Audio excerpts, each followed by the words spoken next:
So, uh, okay, where's the best place to begin? So, so in Buddhist thought, it can be helpful to look at it from different lenses, or to at least identify that you could explore it from different lenses in order to have the appropriate baskets in which to place information. And so when I say that, what I mean is specifically we can look at Buddhism from like a historical perspective, a historical, Buddha that's referenced on pillars and is associated with actual places in India and Nepal, and um, there's somewhat of an archaeological record, and historical, the real our world, the real world. Then you can look from the perspective of psychology. So what do the mythology, maybe that's a different basket, but what's the psychological implications of the stories of Buddha? So mythology slash psychology, maybe we need four baskets. And then you can look at it on the level of mysticism or special experience. And I like to highlight those things because real people in the real world approach Buddha and Buddhism from those different perspectives with various levels of comfort. So there's some people that can only really relate to Buddhism and the ideas of Buddhism from that historical perspective, um, maybe philosophical history or something along those lines, right? Some people can understand the psychology aspect very easily or very clearly. So if we say, mm, the three poisons are attachment, hatred, neurotic attachment, hatred, and ignorance. And I say it's represented by a snake and a and a rooster and a pig. You know, and I said, we could talk about the snake, and do you feel that snake within us, and that kind of work within those things, right? The symbols. And then mystical people that have meditative experiences, that have visions or spontaneous, prayers come to them, or these kinds of things. So the reason I articulate them is because you don't have to deal with all three of them if you don't want to and don't feel like you're capable of doing it. At the same time, so just operate at the level you can. It's just psychological tricks. It's historical things, there's that make no bearing on me. They're just interesting, philosophical history or so. Or it's just, I'm really interested in the mystical aspects of things and visions and saints and, the equivalents of saints and things like that. So, yeah, so on the one hand, I'm saying it because you can just slot yourself where you need to be, also encouraging people to be flexible and curious about the other domains that feel hard for them, because there's a richness to all of it, and there's a richness when all of them can be sort of in conversation with each other. And when you exclude one aspect over another aspect, then you lose out on real human experience. And and that seems like a shame. It's also a tradition that benefits from all those domains. It's hard to talk about Tibetan Buddhism without the mysticism part, and it's hard to um, talk about it without seeing it as psychological advice or wisdom or having effect in psychology. So yeah, I just wanted to make that point. I'm a little lost myself too, Venerable Dundrup. I've been sick for a few days, so I'm a little bit unfocused for sure. The other thing is it can be helpful to kind of note in ourselves how we're approaching listening to this kind of information. And most of you will have heard this already, but for those who haven't, the analogy that we use to describe listening to, I don't know, teachings, if you will, talks about spirituality, the analogy we use is the three pots, which most of you will have heard already. Anyway, the idea is that someone who's listening to the Dharma or is listening to spiritual talks, or is maybe just learning in general, which is maybe also a useful way of looking at it, just learning in general. Someone who's doing that well, quote unquote, is someone who does not fall victim to the errors represented by three pots. So the first pot is the pot that is upside down. So if you're not open to information, it won't enter you. It's like water being poured into an upside down pot. It won't fill the pot because there's nowhere for the information to go to. Then the pot that has a crack in it, so you can be filled. It's turned right side up, but it has a crack in it. You can be filled with information, but if you're leaky and you can't hold on to the information, it won't really serve you in the long run. And then the third pot is turned right side up, doesn't have a crack in it, but is polluted, quote unquote. And this is to warn against the mistake of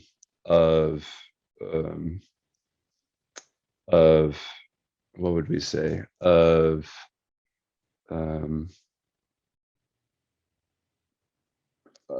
coming with presuppositions or aggression towards new information, kind of already ready to write it off or debate it out of hand without even listening to it. Sort of, you come with too much addition, right? And so it prevents you from seeing the teachings in an unbiased way. That's the best way to put it. When you are a dirty pot in the analogy, you're coming with bias. And that's not to say that you shouldn't be critical, because the Buddhist tradition really praises critical thought and debate and wrestling with ideas and discarding bad ideas and adopting good ideas. It's a tradition that really supports that. But bias doesn't even allow you to hear anything. And we do this all the time. So it's just a warning, if you will. So a good learner, if you will, is someone who's not coming with these errors of thinking. So they're open, unbiased, and they hold on to the information that they're given. So that's a good way of approaching things.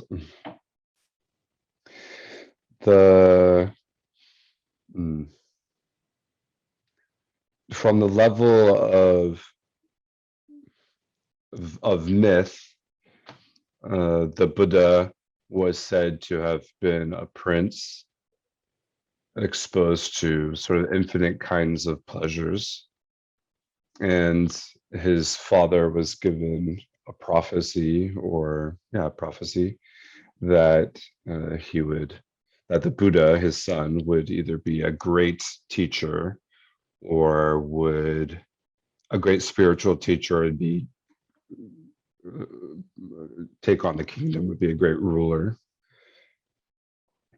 And so the king wanted him to follow in his footsteps. And so as the myth goes, protected the prince Buddha. And the way he did that was prevent anything. Oh, yeah. Do you have a question? Yes. One Yeah. question that I still haven't resolved with regards to this background information about Buddha. Sure. Yeah, is the context of him actually having a wife and child that he left. That's Yeah. always, I find that challenging. I mean, I kind of Yeah. understand, but it's interesting to me. And I'm just Yeah. wondering what your thoughts are about that. Oh, yeah. Okay. Okay. The Well, it's interesting because, so I mean, just to give well, does everyone know? Jake, do you know this story of Buddha? I'm going to put him on the spot again. Vaguely, not enough to explain it really now. Okay. Okay. So I'll just summarize this story very quickly. So his father protected him from witnessing suffering that would have been common in the world. So the kingdom was removed of sick people and removed of dying people, and removed of aging people, old people. And by doing that, then the Buddha had sort of an illusion that everything was good, because the Buddha could get whatever he wanted, whenever he wanted, and it was just bliss and joy. And so the myth is that over time, as he got older, he got exposed to these sights. I think they're called the four sights. And so he sees a sick person and gets taught what that means. He sees an old person, gets taught what that means. He sees a corpse and gets taught what that means. And then he sees a wandering, like spiritual person, like a mendicant, I guess, a wandering spiritual person, and kind of gets taught what that means. And the collection of that information, understanding that people get old, they get sick, and they die, and but also that you can practice a spiritual path if you want to, all that comes together and causes him to go forth into the world to find higher transcendental meaning. And so what that causes him to do is to leave it, and this is what Jai's saying, is that it causes them to leave his wife and his son behind and go wandering and try and find his spiritual truth. So from a contemporary analysis, it can sit very poorly. It can be difficult, because in one sense he does leave them to take care of themselves. I mean, in the kingdom, presumably. So has he done something that today we wouldn't accept as being okay? And there are different answers. So one answer could be that he was naughty and made a mistake of some kind, and that we make mistakes when we pursue spiritual paths, and sometimes we get so zealous to pursue something new and transcendental that we hurt people in the process. So that's certainly one answer. It seems like a fair answer. The other answer is perhaps that, and this would depend maybe on your interpretation of Buddha. Some schools of Buddhism would say that the Buddha is not really enlightened at that point. And so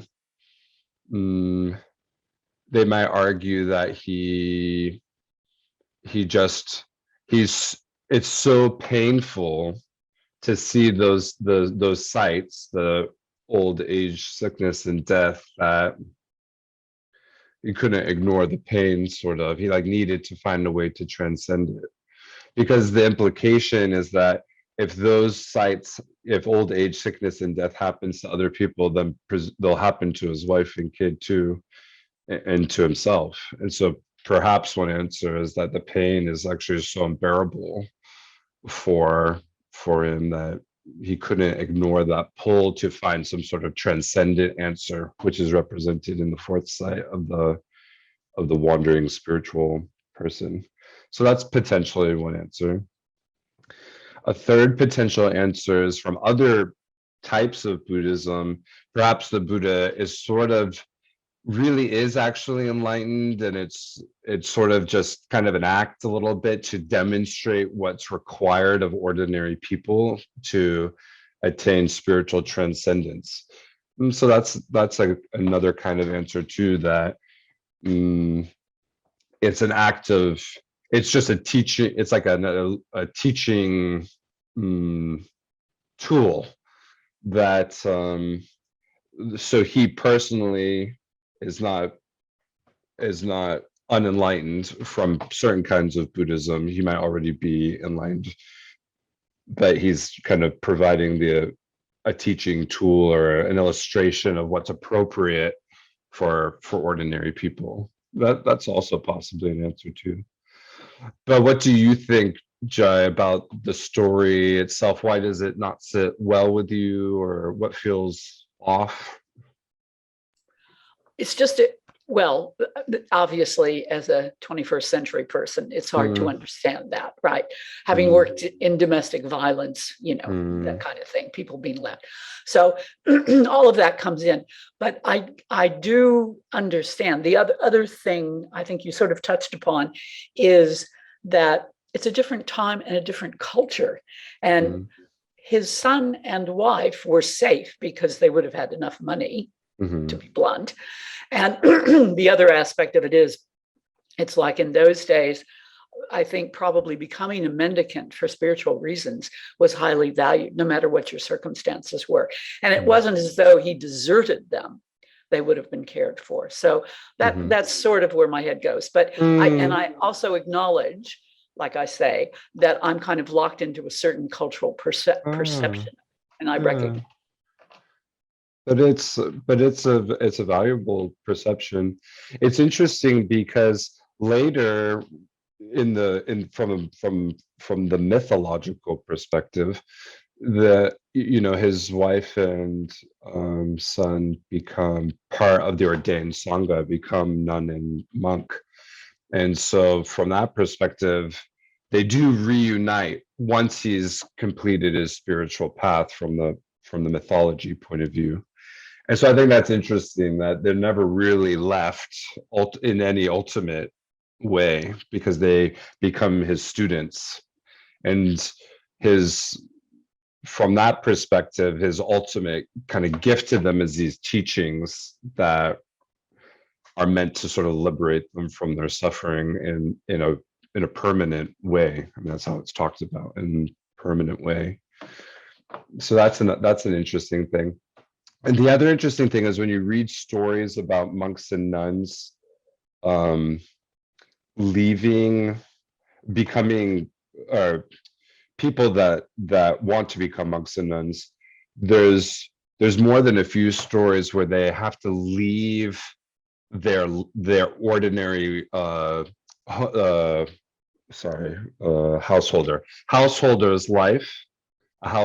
life, and that's seen as very noble act to do. That to leave the householder's life and become a monk or nun is a spiritual success in a way. And I think in some ways those stories, they rely on the perception that to be a householder is to be encumbered in a way that wandering seeker, a mendicant beggar, a wandering beggar isn't.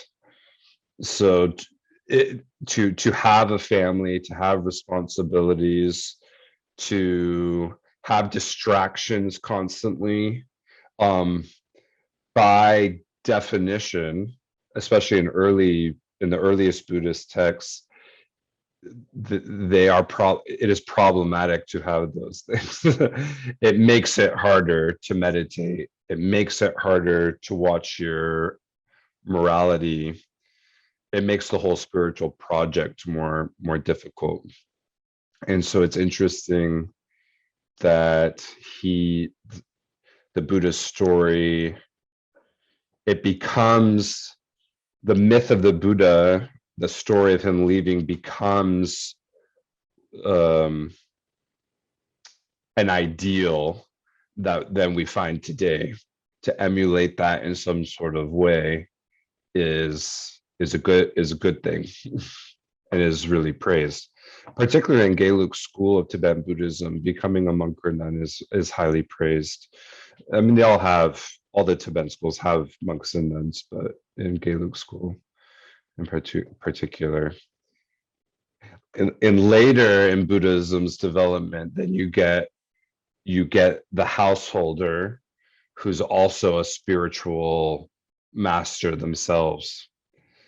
But in the early texts, it seems like the householder their purpose is to be a donor or to provide land to the ordained sangha, or to provide and to receive teachings, but not to carve out a life where you can dedicate yourself to spiritual practice. And so there's something about dedicating yourself to spiritual practice that's captured in these stories.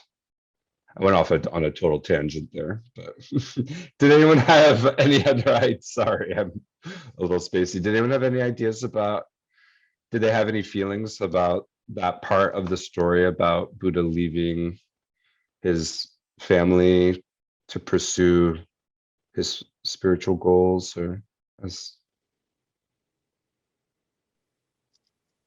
What I think of is the reverse.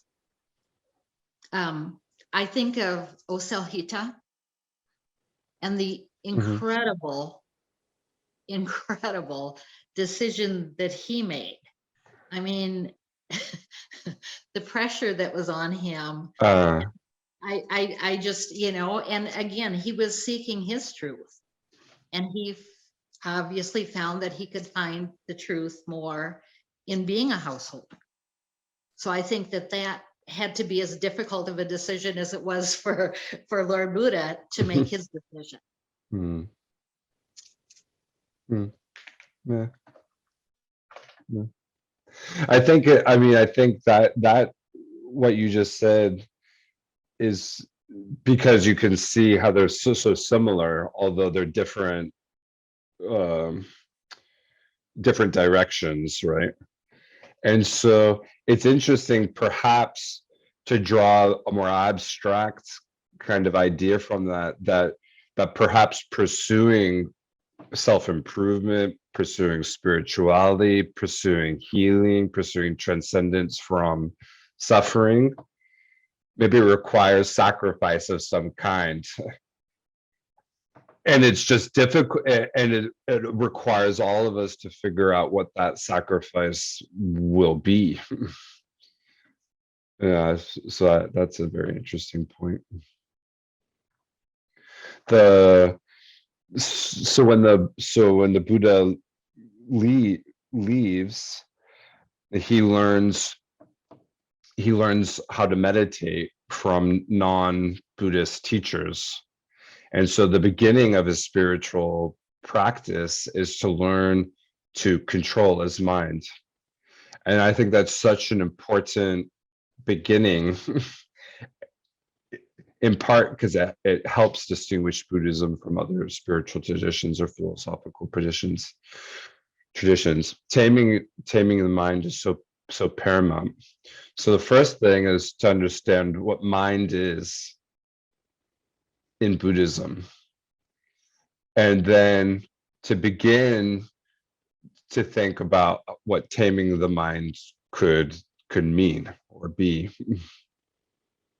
So in Buddhism, the mind is that which is not physical, that also that constitutes a person. So so the physical feels pretty obvious. It's what we can observe with our senses pretty easily, right? Our bodies is often what we think of. I think it's helpful to see that that which is physical, it changes and expands with scientific knowledge, right? So in India, the body has heat and air and moisture, and that those mean different things, like heats and the heat, fires, like the heat in our body, and air is what allows motility and these kinds of things. And then over time it changes, and now it's about cells and DNA, and it's helpful to keep that in mind, because when you read old texts, they reference the science of their day, and so it's out of date, but it can still be useful for us when we talk about what constitutes a person. And then the mind is that which is, it's not physical, and a more classic definition from the monasteries is, mind is that which is clear and knowing. It's that entity which allows objects to arise within it, like objects can arise in a mirror. So that's the clarity part, as far as I understand it. So anything can arise in a mirror. You can put on your princess dress, you can put on your monster costume, you could appear in the mirror, you can have good things, you can have bad things, you can have neutral things. It's just that which allows things to arise within it, in a sense. And then it's in the nature of knowing, so it is conscious. So the mind is that which is in the nature of knowing or experience, and allows things to arise within it. From the Buddhist perspective, those two things are distinct. They're distinct entities that are interdependent or interrelated entities. And so in Buddhism, the mind has gross level of mind, subtle level of mind, extremely subtle level of mind. Reincarnation is posited on the existence of extremely subtle level of mind. The gross physical body is related to the gross level of mind. So for them, they can accept the brain. In Buddhism, we can accept the brain. We can accept that your gross personality and your gross level of thoughts will disappear when the brain is destroyed through the death process and things. But in Tibetan Buddhism, they established those subtle levels of mind, and reincarnation is based off of the existences of those kinds of minds. I'm a little in the weeds. Taming the mind. Right. So we need to know. So the mind is. So we have a sense of our mind. We might not have a total sense of all the levels of our minds, but we have certainly a sense of our gross mind. We have a sense of maybe subtle levels of mind, like dream states, or what's another? Subconscious, maybe, dream states. So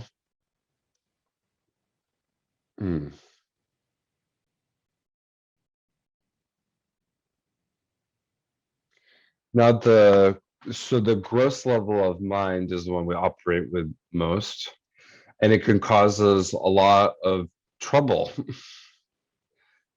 The more it's untamed, in some ways, the more trouble it can cause. And so for Buddha, when he goes out on his kind of spiritual journey, it's important for him to learn to be able to control his to control the grossest level of mind. And so to do that, he gets teachings from non-Buddhist teachers. In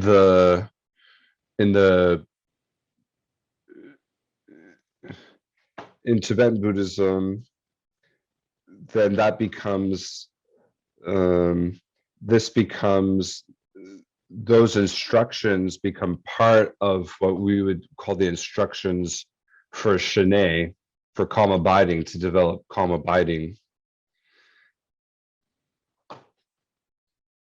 And you'll see pictures of an elephant and a monkey kind of going up a path, and then the elephant is black, I think, in the beginning, and then becomes white at the top, and the monkey is all over the place, and then it's, subdued, and there's a rider and things like that. So then the question becomes, why is it important to tame the mind? So the mind, left to its own devices, has a lot of motion in it. We're distracted very easily. We have a variety of emotional states that come and go and don't really feel like they're in our control. And those emotional states can motivate our behavior, and that behavior can cause us to harm people and harm ourselves. That kind of level of distraction is also a kind of obscuring force in a way. And so, for example, if you're just so imagine you're going to the beach with a friend or a loved one, and you're just kind of talking casually, and you go to the beach and you're preparing a picnic, and I don't know, there could be all kinds of activities. There's sunscreen you have to put on, and umbrellas, and swimming, and all that kind of stuff. And then imagine if someone's like, can you hear that? And they like kind of get everyone's attention and kind of slow everyone down. And then now you can kind of hear these birds in the distance, or you can hear the waves all of a sudden. And then they're like, no, can you hear the interval or the pattern of these birds, or the waves coming into some sort of pattern? And so that's just a kind of that's just kind of a lived example that we all kind of seem to have. If we kind of just allow things kind of uncontrolled, we don't see everything in the same way. And if we're able to sort of quiet our minds, control their tendency to wander, we can see things that we couldn't see before. And it doesn't make sense to say that by quieting our minds, those things arose. It sort of makes more sense to say they were always there, but we were obscured by our distraction. Does that make sense? I know it's a little abstract. And so taming the mind, in Tibetan Buddhism, it's the same process. Someone's saying, wait, calm down, get focused. Can you see that? Not literally necessarily. I mean, it's sort of, can you hear that? Can you understand that? You can focus on this now, you get new experience. The difference between the examples is that when I talk about the beach example, I'm just talking about very ordinary human experience, right? Where if I can get you to calm down, you can suddenly hear birds in the distance, and you can suddenly hear cars, and I could ask you to count the cars, and if you were really good, maybe you could tell me how big the car was, whether it was like a truck versus you could get better, right? And the only the difference is that in Tibetan Buddhism, they believe, based off of the experience of others that's transmitted over time, over a long period of time, thousands of years, that you can develop a very, very strong level of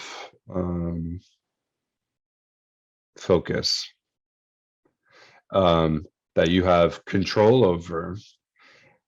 And that's important because you need to penetrate the depths of reality, essentially. You need to be able to do two things with that kind of focus, with that kind of ability to focus. Then one needs to be able to generate mind states that are important for spiritual progress. And they also need to be able to analyze reality as it is. So in our kind of Buddhism, it's highly praised that we develop what's called like the method wing and the wisdom wing, because two wings help bird fly. So there's that's kind of built into there. And part of the method is to shape our worldview. Is it shaping our worldview?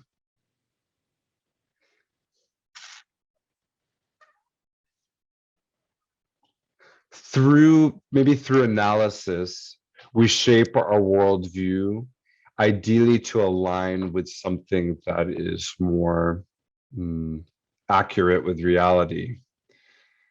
And why is that important? Why does it even matter? Why can't I live in an illusion if I want to?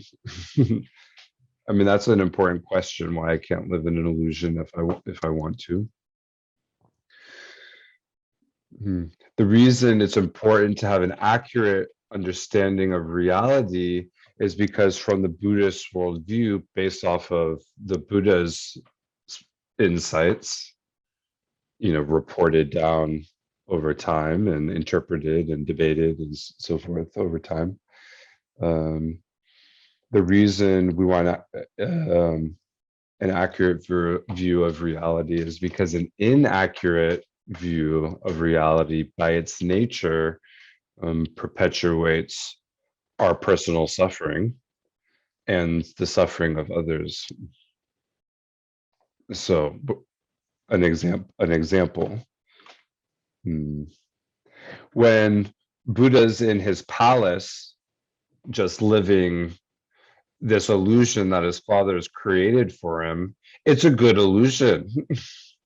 I mean, it's a good illusion in the sense it's a good illusion in the sense that it's a good illusion in the sense that it's effective, that it worked for a long time, according to Buddha was had been in the palace for a while before he caught on. So it was effective in that way, but also it was pleasurable. So the illusion is good in that way. It feels good.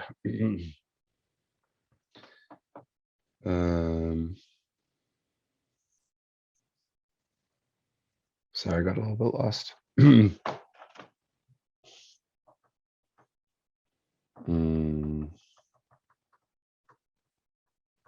Right, right. The reality is painful. So the sights I was talking about, the sick person, the old person, the dying person, those are painful, even though they're more real, more accurate, because that's what reality is actually like. People get sick, they die, they get old. But from the Buddhist perspective, that being able to finally see those sights and accept them initiates a process to find some sort of a sort of transcendent or an answer to those questions. And so in that sense, in the long term, it's more pleasurable because the project is one of transcendence. I'm a little bit lost. Okay, where do I want to go? The illusion from the illusions that we create with our minds from Buddhist perspective perpetuate our suffering. So I'll give you another example. So they talk about 3 levels of suffering. So there's an argument that all living beings suffer in 3 ways. One, they suffer in a gross way. That's like suffering that we're all very familiar with. Our bodies betray us. We get sick. We lose our memories. People hurt us. That kind of just. Then there's the suffering of suffering. Sorry, that is the suffering of suffering. Then there's the suffering of change. And that's the suffering that arises when that which seems pleasurable is in the nature of suffering because it changes. So that's the experience that we get when we're too cold, so then we go outside to get warm, and then we're too hot, so then we go inside to get cool, then we're too cold. So the argument is that we're never really experiencing anything than suffering through that whole process. We're just changing out one kind of suffering for another kind of suffering.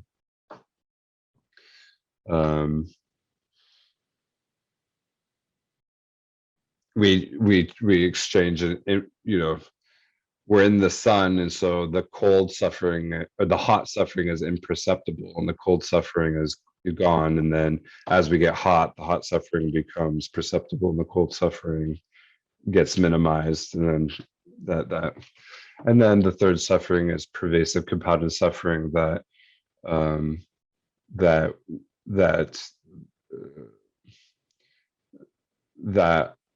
our reactions to suffering perpetuate ourselves forward into a kind of endless amount of suffering of we engage in actions,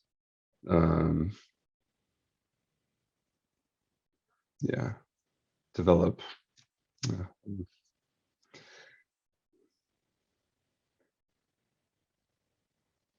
that from life to life, it continues over and over and over again.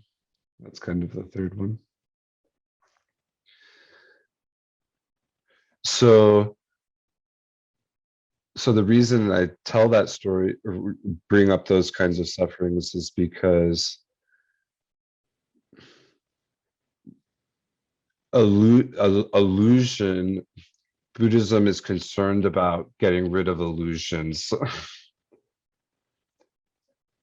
For example, like I talked about the suffering of change, to not realize that you're just going from hot to cold, hot to cold. It doesn't have to be hot to, it could be hunger and starvation as a pair, or boredom and overexcitement as a pair, or the illusion is that we are capable of finding comfort, that if we can modify conditions and stuff, that will kind of come to rest or at ease in some sort of way. And because Buddhism sees those kinds of illusions as perpetuating suffer all the longer, and that if you could penetrate and go, you know what, I don't think either of those are pleasure, I think those are suffering, then that will actually lead to that wisdom, that understanding actually helps you transcend the pain that's caused by that illusion. So because that analysis is not easy, and because it's subtle from a Buddhist point of view, then that's why you need to tame your mind. So I'm trying to bring it back around to why you tame your mind first, because your ability to analyze and debate with the illusions we have, that we learn from that we learn over time, but also the illusions that we have in sort of an innate sense. To be able to do that, your concentration and your precision of mind has to be very highly developed. And the best way to do that is to get control of your mind. So what does control of your mind mean? And control of your mind is to be able to moderate between dullness and overexcitement. So most of us, overexcitement is often the issue of minds, the problem of mind that most of us have throughout most of the day, where we can only spend 10 seconds on this or 10 seconds on that thought, or I can't even finish, an article I'm trying to read on the web, or I can't even hear a story completely because I can't concentrate long enough on what the speaker's saying. We experience that more often than dullness, I think.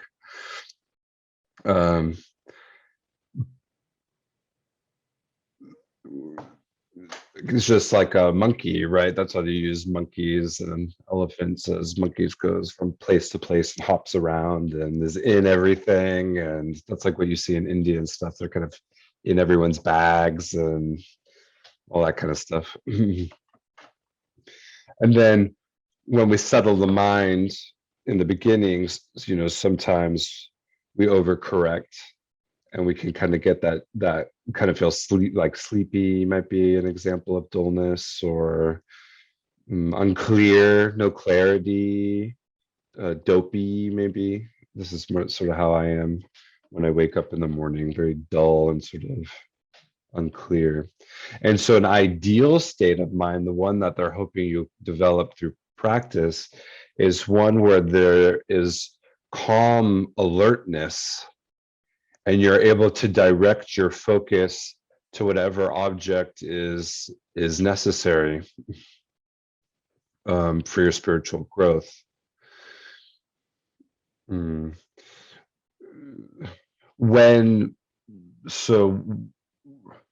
order to highlight the kind of level of concentration this is, they talk about you've developed Shanae when you can focus on a very complex image in your mind's eye, at will, for 4 hours, straight, and your body feels completely at ease, and your mind feels at ease, and you're not particular. This is the kind of focus that they see as an ideal.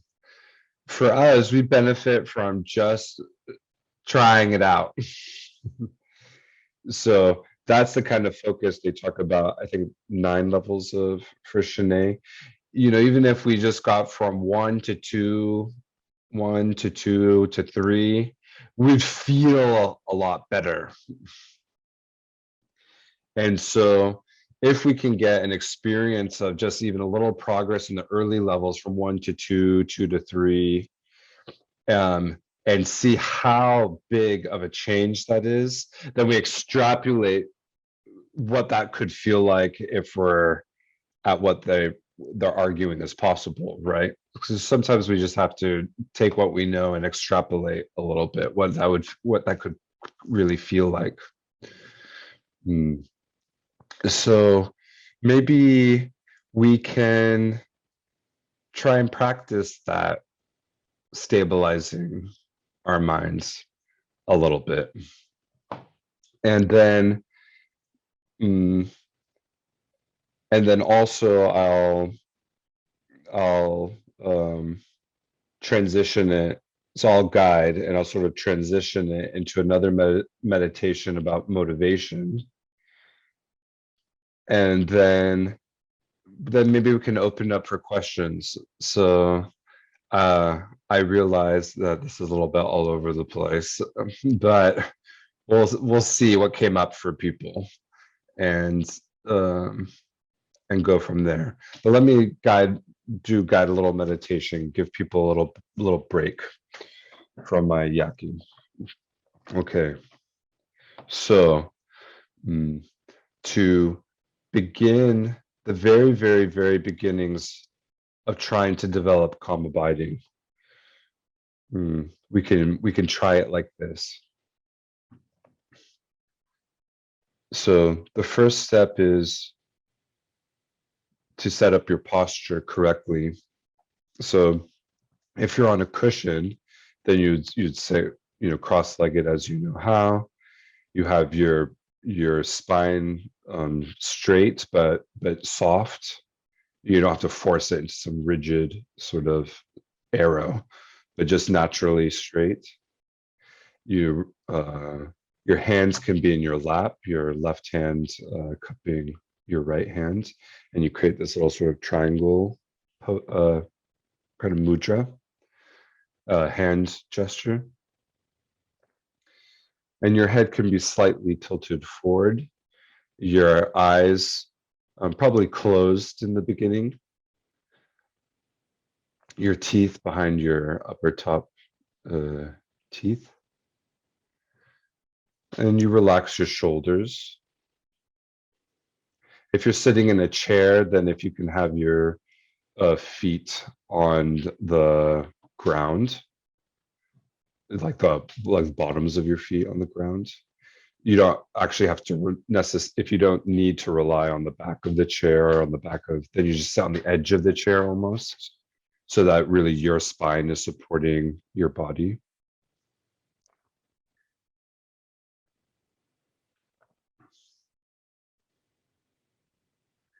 And then we bring our attention to our breaths.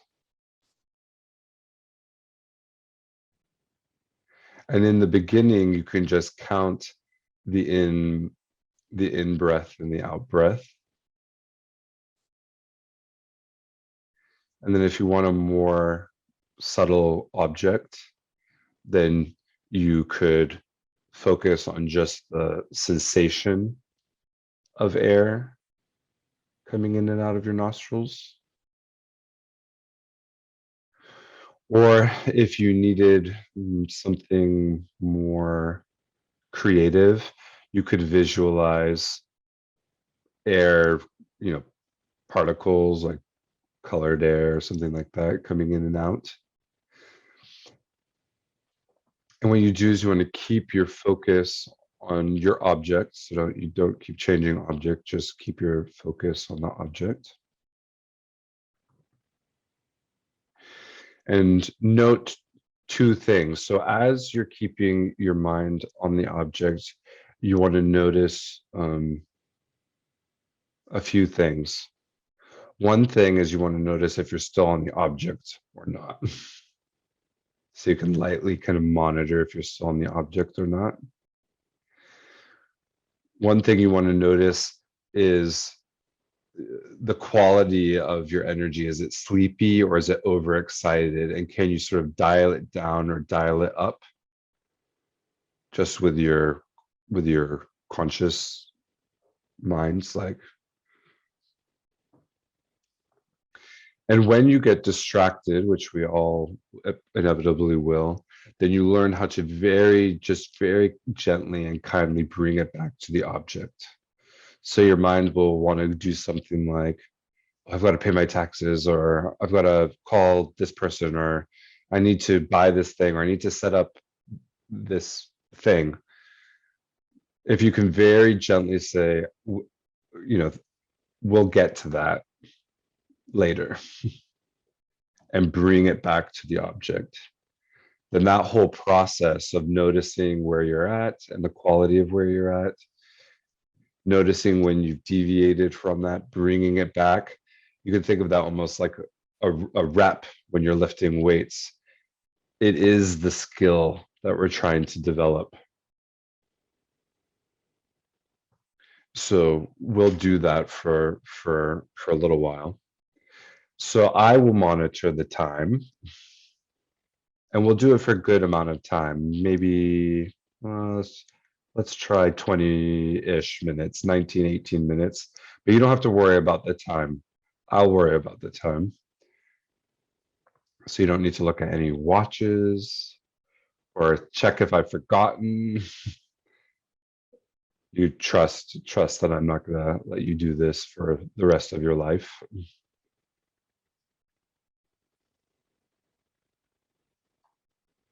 Okay, so choose your object and then begin.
So you can kind of relax your focus on the objects you've chosen and kind of come back into your body, so to speak.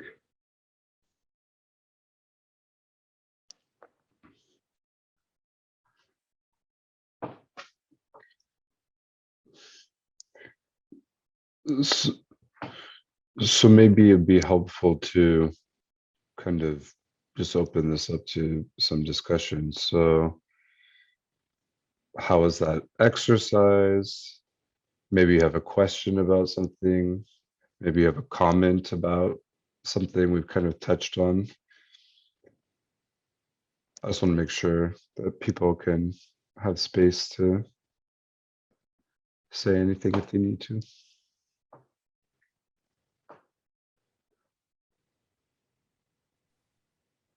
I still struggle with my attention. It goes very quickly, and then I place it back ever so gently back on the breath, and then it goes.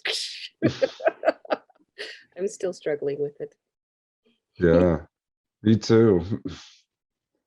Yeah. How do you feel? What's it? How do you feel if you're comfortable sharing? What's it like just attempting to? What's the after effect of something like that? Do you feel more wound up, or do you feel? Normally I do feel more, because I allow myself to go a little bit more in, follow that stream of thought, and play with that story, and um oh, excuse me. This time I kept shutting myself down, and so I do feel a little bit more relaxed right now. um and I think that's probably because there wasn't anything else that I needed to worry about except for the breath. mm, Normally there's, something that, are we going to go into such and such meditation? What are we going to do next? Am I going to be able to concentrate? This time it was just nice that it was just the breath. I'm surprised I lasted that long. yeah. Okay. Yeah. Yeah. What about anyone? No one has to, but For me, at first my mind, was kind of going off, but I always feel that it's success for me if I recognize that. Because when I very, very first started, I wouldn't even recognize it. So that is a bonus. And then as I went on, I did notice myself getting dull. And in that dullness, it was like I was focusing on my chest rising and falling. And it was like my body was just breathing itself, which clearly it does. I mean, but it was just, I was just really super aware of just my body just breathing. But I was super dull. It was nice. And I understand that that's not, that's, to really catch that dullness. Mm. That's And all I- were you able to, so noticing it was helpful? It was helpful. I didn't want to change it, I'm Okay. gonna be honest, but then I peeked my eyes open a little bit. And Yeah. then that was helpful. But there's a space. And again, I know from different teachings that that's not a good space. That's not where that space is not where you're supposed to be. The dullness, you mean? And yeah, and that, I mean, it really is a nice space. Oh, yeah. Do you know It what I can mean? be. Yeah. Yeah. But that's Like not it's so relaxing that, yes, yeah. yes. And I just, again, my body was just breathing. But I know that, again, just from different discussions, that isn't what the aim is. So I'm really trying to get out of that when it's starting to happen. Yeah. But opening your eyes seems like, yeah, Yeah. when you kind of need alertness, what does one do when they need alertness? Let a little bit of light in seems to happen. Yeah. I So thought that that was was my very, experience. It went mm, really quick. The 20 minutes went really quick for me. yeah, good. Yeah. Hmm. Anyone else?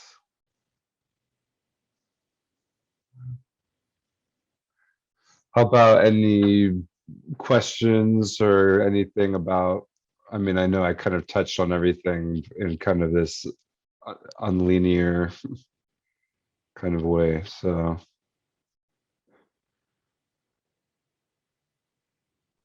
I just want to clarify, Shanae is clear mind. Is that correct? calm abiding, Calm abiding. calm Thank you. abiding. And how do you spell that? Oh gosh, Right? like this. um, Is there uh, I'll just deal with my phonetic. All right. usually in English, it's usually like SHINE. So it looks like shine sometimes.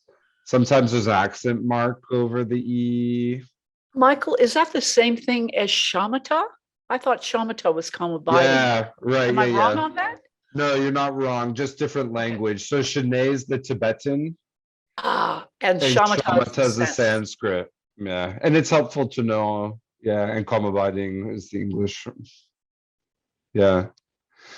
The Shanae, the shamatha is so important, just as by analogy, because mm, if an axe is for chopping wood, the axe is the mind, right?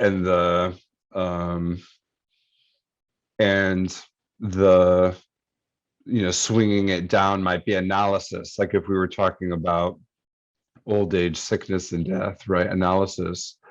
But the sharpness of the blade is how I personally see what shamatha or shine could be like. You need a sharp tool. The mind needs to be sharp in the sense of alert. Um, the ability to hold it correctly, right? But freedom from suffering comes, in part, it comes from Shanae. Shanae is relaxing, right? And they say that if your concentration is complete, then all your the the kind of neurotic attachments and hatred and that we have and different kind of emotions we have are so quiet and small that we don't experience them for temporarily while we're in that state of concentration. um but in the Buddhist tradition, the real transcendent part, the real gains in abandoning suffering and having happiness are through analysis of reality as it is. And so we develop a tool by which we analyze reality. So imagine, for example, tomorrow morning or something, that you did Shanae for a little while to see if you could get your concentration kind of refreshed, and then think about, okay, um do all people experience old age, sickness, and death? Do I experience old age, sickness, and death? Mm, what does that make me feel? What does that mean about the things I usually consider as pleasure in my life? How do I relate to them, knowing that old age, sickness, and death is an inevitability? That's the analysis. So now we're analyzing, right? um this is just one kind of analysis. There's lots of different kinds of analysis.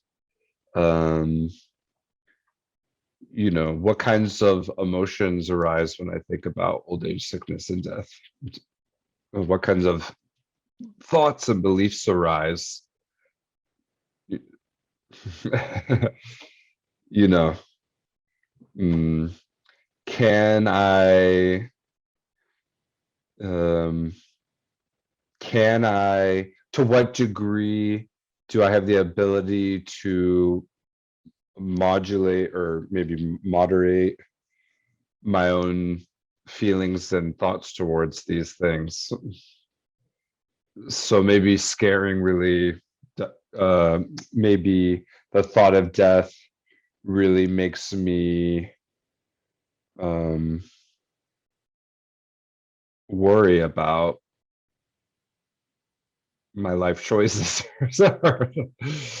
I don't know. I'm being a little non-linear. It's just to show the difference between just focus, the ability to, okay, I want to think about death, for example, which is part of this course. It's an early lamrim topic, which I haven't even talked about the word lamrim yet, but it's an early topic in Tibetan Buddhism.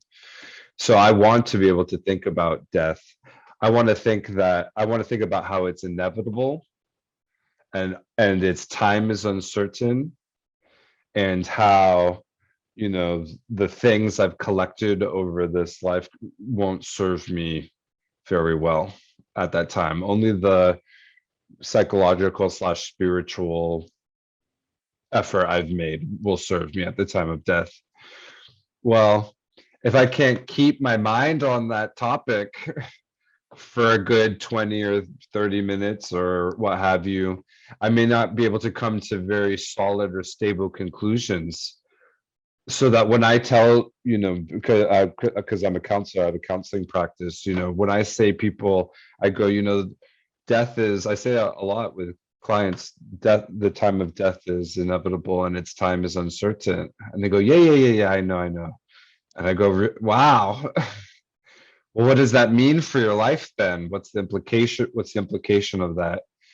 And then then they're like, this funny thing happened to me the other day, they can't stay on it, either because their focus is bad or it's too scary or that kind of.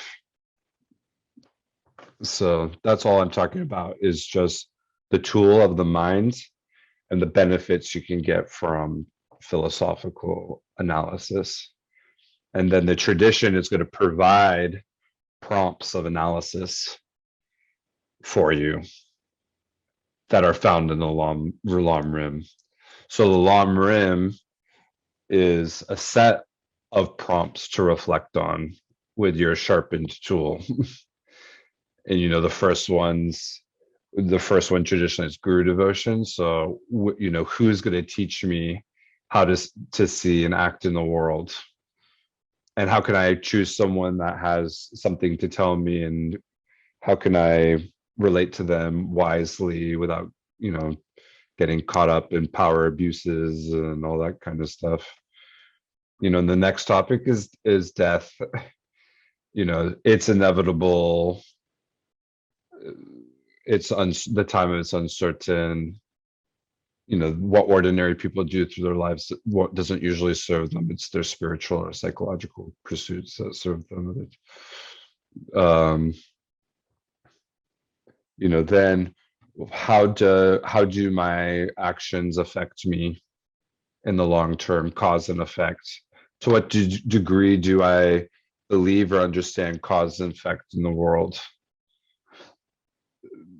So these prompts are given to you through these prayers. We have short lamrim prayers, but then we have the root texts, Lama Tsongkhapa's root texts, Lamrim Chenmo, middling lamrim. There's a short one, then there's all the prayers. And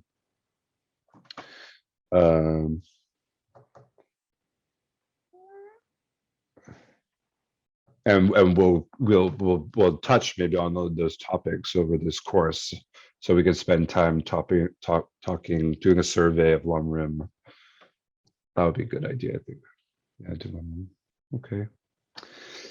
Does anyone have any questions, concerns, requests, criticism? criticisms, compliments, you know, because we're all in it together, learning. It was great. I learned a lot. Thank you. You have to say that though. But I appreciate it. Thanks. Yeah. Okay, so it seems like the basic premise that I hear over and over again with Buddhism is it's a long, hard road. Yeah. Okay. Mhm. And it's like, I'm wondering if that's just I toy with the idea, Yeah. maybe that's just an assumption. Yeah. Mm. Maybe it does not need to be so arduous, so painful, so long. Yeah. That and that it's a preconceived idea that I just kind of within myself question. Ah. Yeah. Like the spiritual like path in general. Yes, yes. It's like maybe it doesn't have to be this hard. Are we making it harder than it Yeah, has to be? I don't know. It's probably. just a thought that No, comes I up. love it. I love it. I love it. Actually, you know, there is a collection of sort of spiritual ideals um for kind of Buddhas in training for bodhisattvas. And one of them is joyful perseverance. That's one of the six perfections. It's something you're supposed to develop as you're practicing the path. And I think that is often missed in our presentations, perhaps because it's not one of the first things you develop. One of the first things you're supposed to develop is generosity and then ethics. And so, but at some point, yeah, joyful perseverance that from the Buddhist perspective, it will, for most people, a spiritual path necessarily takes a lot of time, but it's funny because it clearly says joyful, but when you talk to people, they don't seem that way. And I always wonder if it's inheritance. I always wonder if we're not joyful because so much of like Puritanism maybe is part of our culture. Oh, at least in the US anyway. Hmm. Where it's like something that's hard won is noble, or toil is virtuous by its nature. But I agree with you. Yeah, I'm not sure where that assumption comes from. Hmm. Hmm. Okay. I think I personally often use the word, you know, I use pain a lot and suffering a lot because I think the initial shock of the Buddhist worldview when you've never been exposed to Buddhism before, I think for a lot of my sense for people is that it's painful to be exposed to certain ideas like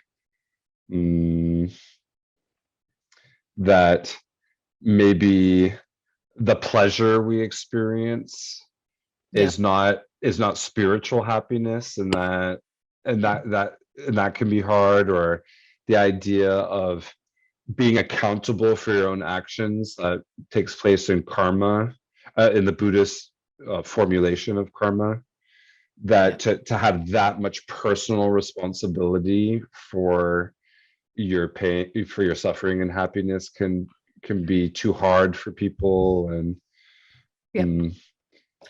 The yeah. the thing about Buddhism that I come back to, and I define it more as that we all have a divine essence, and it's the Buddha nature. So I, in my own head, sort of emphasize that part. And also it's so helpful for me in dealing with people who make me unhappy, shall we say. And I just remind myself, okay, this is just a phase they're going through. They're actually Buddha, you know, they're there.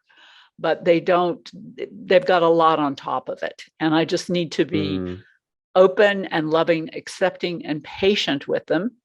I do occasionally use proper wrath, of course, but to recognize that divine entity is there.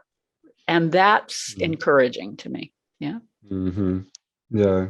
No, I think that's really helpful. Yeah. This potential for at least in some ways I've heard it described is that because we have a mind, and because the mind by its nature is experience, its nature is experience as opposed to physicality, right? And because it's in the nature of change, that it can change and transform, that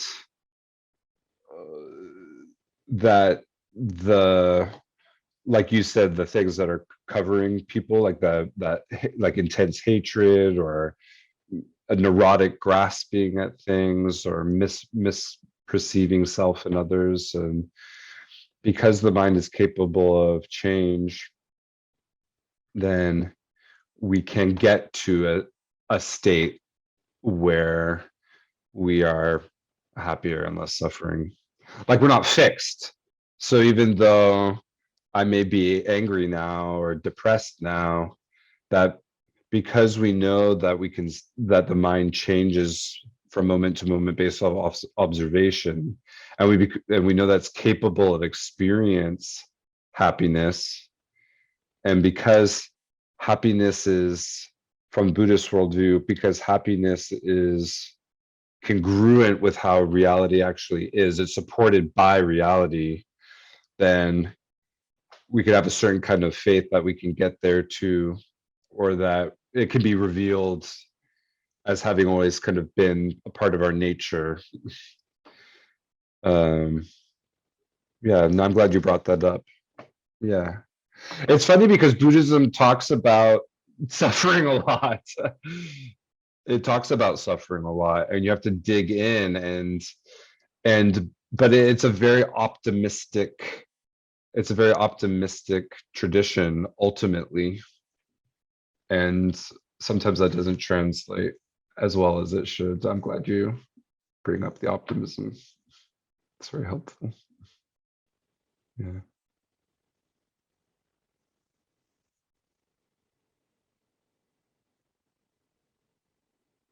Anyone else?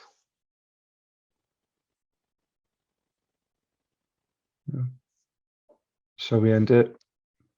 Let's end it, because I think I'm a little more tired than I realized. So in this tradition, the mind is paramount for happiness, to develop happiness.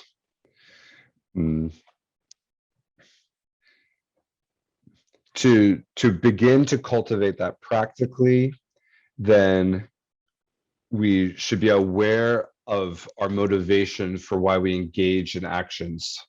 So I didn't do that this time, but next time I will.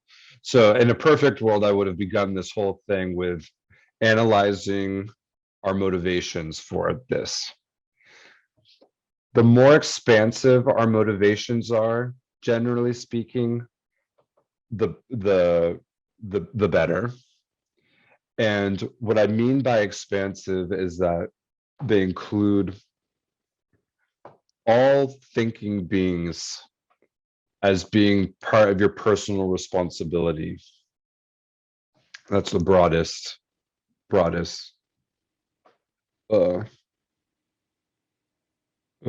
way of saying that.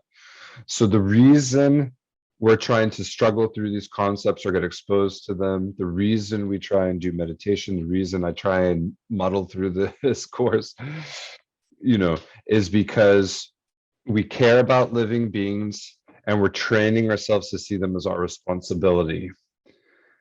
No, not that we can sort of magically put happiness into their heads and take away their suffering magically or whatever, but that we have an interest in their well-being and we're willing to expose them to ideas that are helpful, to struggle with them, and to support them through the process. So that's the motivation. So in a perfect world, we're always monitoring our motivations and adjusting them. So my job is in the service of others. My life is in the service of others, service of others, service of others. And then when we end in action, then we also remember that where our beginning motivation, where our beginning motivation was. And so that remembering, if you will in our tradition call it dedication. So we dedication the positive energy, merit. We dedicate all that positive merit to that same ultimate goal. So I want all the effort I've put into this, everything I've learned, everything I've been exposed to, whatever comes out of this, I want this to contribute to my greater goals. So we can contribute that we meet, teachers that inspire our minds, that somehow awake something in us that we've never experienced before, special people that see the world in a different way, that makes us feel different, good, ideally better. And that, all the gross suffering of beings, dedicate so that all the gross suffering of beings ends. So there's no wars and famines and conflicts, so that people have the time and space to reflect on philosophy and spiritual pursuits so they can improve their internal sense of well-being. And dedicate that people can accomplish these, developing these levels of concentration that are so important to spiritual progress, a mind that's capable of focusing at will on a complex topic, so that the analysis of the topic is complete. So because that analysis can change how we see and live and act in the world. So may, all our energy contribute to that. And then dedicating that once we have been able to change ourselves in some capacity, then we are able to help others change as well. So because I have developed, good focus, good analysis, then if I see someone struggling, then I can help them develop some focus and some analysis, and for the purpose of their well-being, their happiness and freedom from suffering. We dedicate that way, and then dedicate that we're always, supportive of institutions that are dedicated to that process of developing people. There's so many institutions that are so destructive, that really increase people's neurotic clinging to things that can't be clung to. There's institutions that really contribute to people's hatred towards things, and their misapprehension, misanalysis of things, So anytime an institution, we could like Tukta Norberling, and so, maybe always support those kinds of institutions a lot.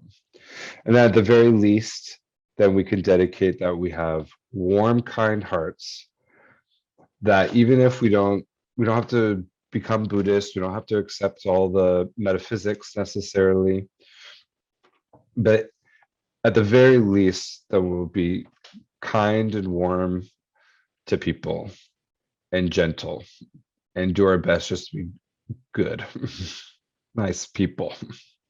Okay.